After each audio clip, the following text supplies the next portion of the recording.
Ako si vybrať membránu, z ktorej bude vyrobené vaše oblečenie pre outdoorové aktivity? Moja rada je veľmi jednoduchá a rýchla. Vyberte si Gore-Tex. Dnešný trh je naozaj presýtený rôznymi membránami a dochádza aj k určitému chaosu vo vodných stĺpcoch a priedušnostiach týchto membrán. Dá sa kúpiť naozaj dobrá membrána, ale je na trhu aj sú membrány, ktoré zase až tak dobré nie sú.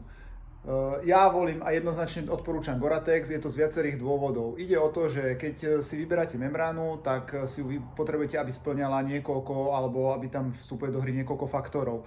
Prvý faktor, alebo prvá taká vlastnosť vlastne membrán je nepremokavosť, čiže vodný stĺpec.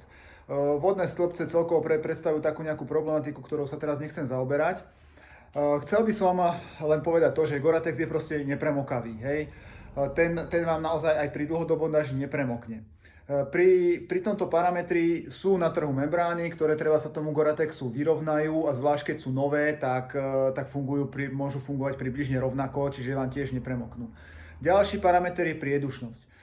Priedušnosť je parameter, ktorý ja osobne považujem za, by som povedal, až zbytočný. Nie v tom zmysle, že nie je dôležité, aby tá membrána nejak dýchala. Samozrejme, to je veľmi, veľmi potrebné, je to veľmi veľký benefit membránového oblečenia. Ale ide o to, že nech ten parameter je väčší alebo menší tej priedušnosti, pokiaľ proste pôjdete do kopca, spotíte sa. V každej membráne, v každom membránovom oblečení sa spotíte. Ak vám niektorý výrobca tvrdí, že to stihne odvetrať alebo prepustiť tú vlhkosť tela, tak to tak není. No. Potom ďalej sú tu ešte dva faktory, ktoré už sú trošku také zanedbávané, alebo už až tak sa o nich nehovorí, a to je životnosť membrány.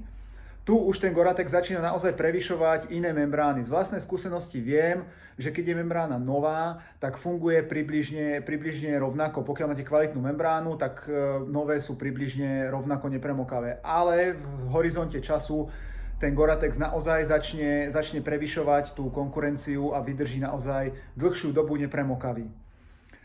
Posledný taký parameter, o ktorom sa tiež moc nehovorí, je odolnosť membrány voči praniu, čiže koľko pracích cyklov tá membrána znese bez toho, aby nejak strácala svoje vlastnosti. Tu už naozaj ten Gore-Tex je ďaleko lepší, tie pracie cykly, pokiaľ sa pere správne, tak viac menej ho až tak neničia, kdežto sú membrány konkurenčné, ktoré naozaj pri tých pracích cykloch tie svoje vlastnosti strácajú. Je dôležité teda o ten Gore-Tex sa nejak starať, ale tomu by som sa teraz nechcel venovať, to by som chcel povedať v nejakom teraz ďalšom videu.